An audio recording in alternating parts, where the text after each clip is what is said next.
What do you think happens to a railway when the last train rolls away and nobody comes back to run the tracks? Across the world, rusting tracks and silent stations are being swallowed by time, each one hiding stories of empires, disasters, and forgotten dreams. Today, we're exploring 10 of the world's most haunting abandoned railways. From foggy cliffside tracks to jungle lines taken back by nature. Let's uncover them real quick. Number 1. Canfranc International Railway, Spain/France. First off, we have the Canfranc Station, which was built to be grand, an alpine palace of a railway station opened in the late 1920s to serve international traffic between Spain and France. The building itself is huge, a concourse big enough to host large gatherings, tile mosaics, and waiting rooms intended for long-distance travelers and customs checks. The line that fed it cut through the Pyrenees and used the Somport Tunnel, and for a few decades, Canfranc hummed with cross-border freight and passenger services. What turned Europe's palatial railway into a ghost? A 1970 derailment that damaged a key French bridge severed the through route. With the international link broken, traffic collapsed, and the station's raison d'etre evaporated. From that point, many services were reduced and ultimately stopped, leaving the building vast and underused. If you stand on its main platform, you can sense how the scale of the architecture once matched the optimism of cross-border rail travel. Long platform roofs, climbing staircases, and office wings that once handled customs for hundreds of passengers a day. In recent years, there have been restoration and reuse efforts, partial reopening projects, cultural events staged in the concourse, and plans to restore cross-border service. But the station's empty wings and shuttered windows still read like an epic left on pause. Transitioning out of the Pyrenees, we travel east to a very different kind of railway, built in brutality rather than in ambition. Number 2. Burma Railway, Thai-Burma Railway, Thailand/Myanmar. This one is heavy because it's rooted in human suffering. The Burma Railway was a wartime construction project during World War II. Tens of thousands of forced laborers and Allied prisoners of war were made to build a line intended to link Bangkok with Rangoon. Estimates vary, but commonly cited figures point to around 12,000 Allied prisoner of war deaths and many tens of thousands of civilian laborers, figures that can reach into the high tens of thousands when all sources are tallied. Why is this line often called the Death Railway? Because of the catastrophic human toll during construction, brutal working conditions, starvation, disease, and maltreatment led to an appalling death toll among prisoners of war and forced laborers. Today, the remains are a mix of memorials and fragments, rusting bridge trestles, cuttings through jungle, and museums that try to hold memory in their careful exhibits.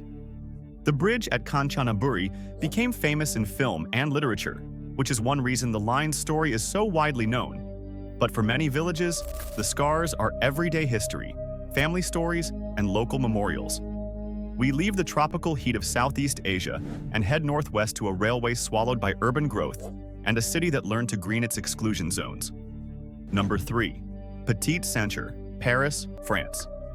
Paris's Petite Ceinture is a ring line that once looped around the city, about 30-some kilometers of track when it was fully in use, carrying freight and then suburban passengers from the 19th century into the early 20th.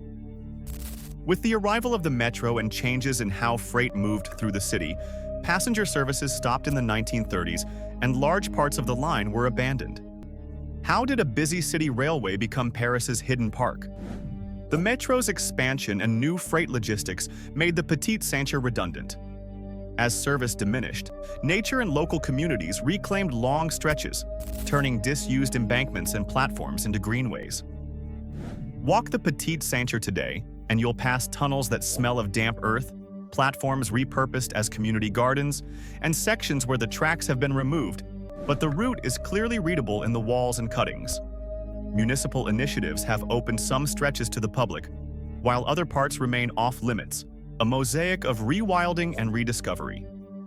From Parisian vines and urban reclamation, we shift to a coastline where geopolitics froze rail life in place. Number 4. Abkhazia. Railway stations, Abkhazia. Disputed, Georgia. Along the Black Sea coast and in the hills above it, a number of stations built during the Soviet period stand with their decorative facades, now half-empty or neglected. Many date from the 1930s to 1960s era of heavy Soviet infrastructure investment and were intended to connect coastal resorts and inland communities with larger Soviet networks. Why are these seaside stations full of grand architecture but no trains? The wars and political fragmentation of the early 1990s severed many transport links. Coupled with economic isolation, this left stations physically intact in many cases but operationally stranded. The architecture feels Soviet classical, with broad colonnades, stylized ornament, and interiors meant to manage crowds. But empty ticket counters and rusting signage tell the modern story. In some places, limited services or seasonal tourist trains appear, and in others, platforms stand as photographic relics framed by the sea. The mood is cinematic, the Black Sea as a backdrop to a frozen logistics network. Now, let us cross the Atlantic in spirit to a whole railroad that simply ceased to be. Number 5. New York, Ontario, and Western Railway, O&W, USA. The O&W is a reminder that entire companies and networks can disappear.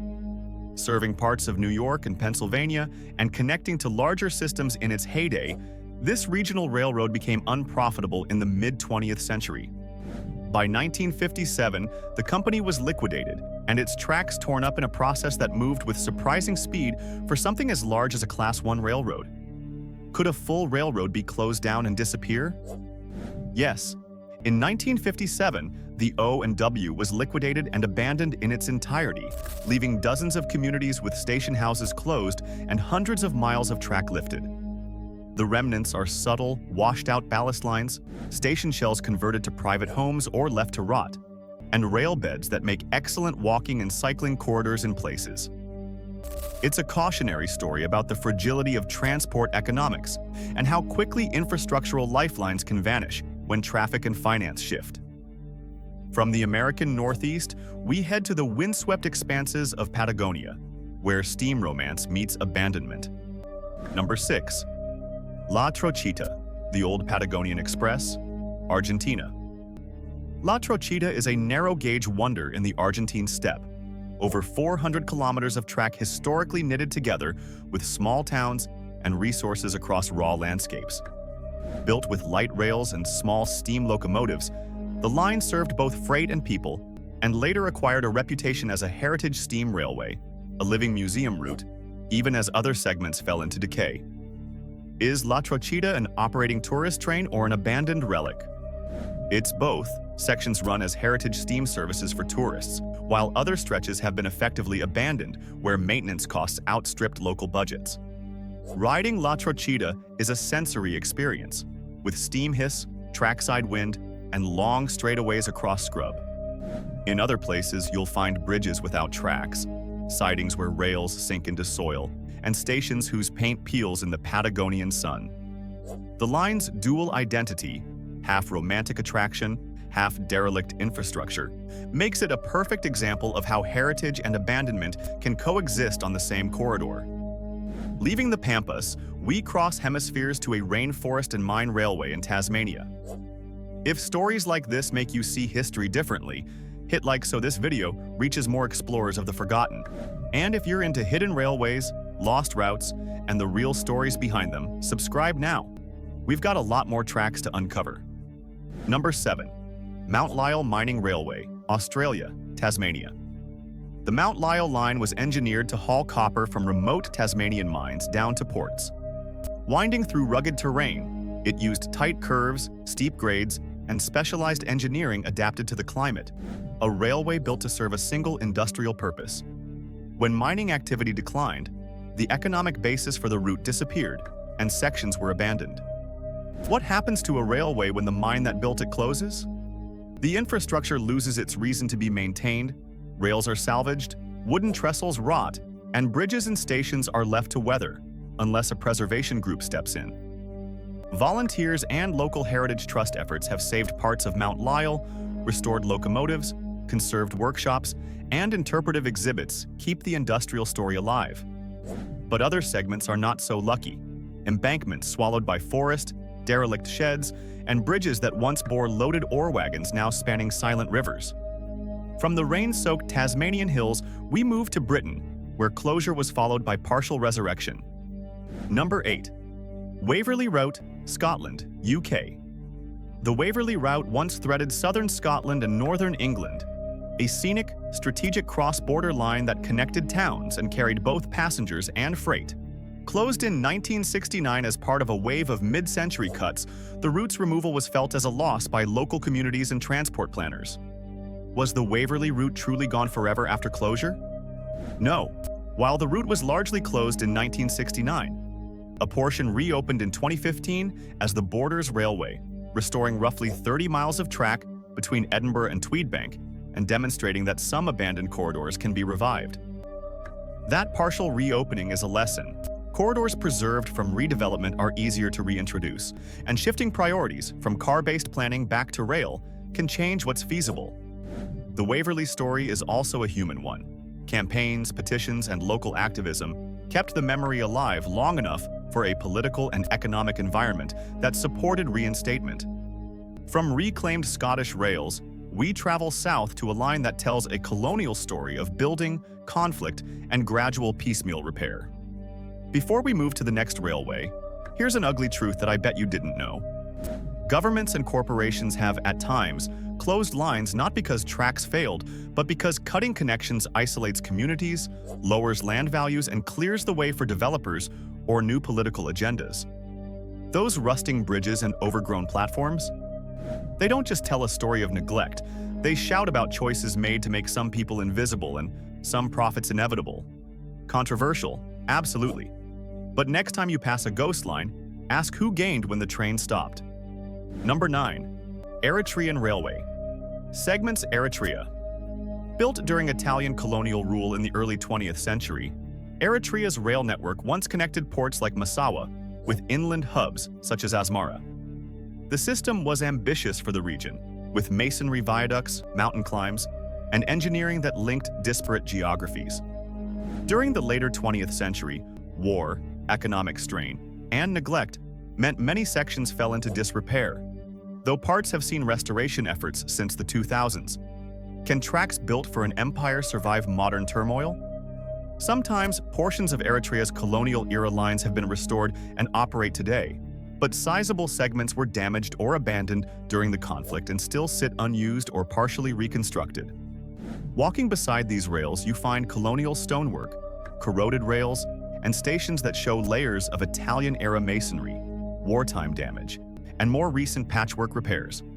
The railway's survival in pieces tells a story of adaptation and the difficulty of maintaining infrastructure across decades of political change.